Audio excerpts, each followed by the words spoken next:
Jay and Mark Duplass's film, The Puffy Chair, gives us a realistic and poignant view of the continuous and seemingly endless journey out of adolescence, while focusing itself specifically upon the dilemma of late 20s relationships. If we're not getting married and we're not breaking up, then what the fuck are we doing, and is it a total waste of time?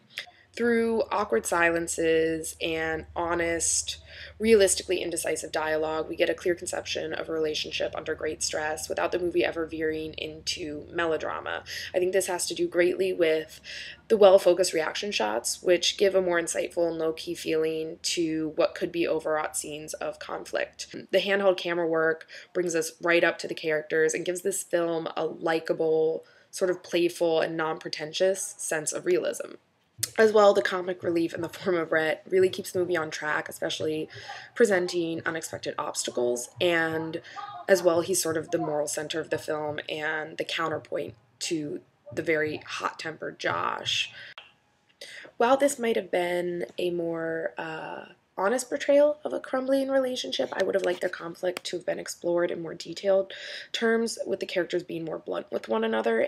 I guess that my main frustration with mumblecore films, including this one, is that I kind of just wish everyone would stop beating around the bush, grow the fuck up, and say what they mean to each other.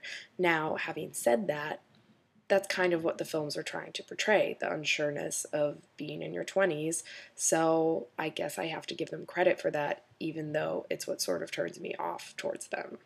The Q&A was very enlightening. I thought that the improvisational method really worked for the film, and none of the dialogue ever felt forced or dishonest. It was interesting to hear about the dynamic between the two leads, Mark Duplass and his now wife, Katie, and how they use their own issues to fuel the drama.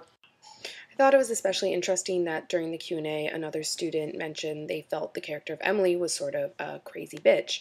That was definitely the feeling that I got towards the beginning of the film, but I think that what the movie did really well was it started out with maybe showing more sympathy to the character of Josh, who's sort of laid back, and villainizing Emily, who's uptight and sort of passive aggressive, but then has these outbursts and seems very high strung.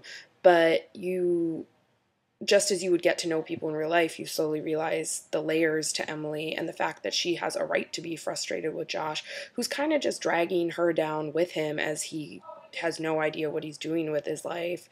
Overall, this wasn't my favorite movie. I enjoyed it. I laughed. I liked the characters. I held my interest, but I wasn't really left affected by it, and I'll probably forget most things about it pretty soon. I'd suggest it to other people, but I wasn't in love with it.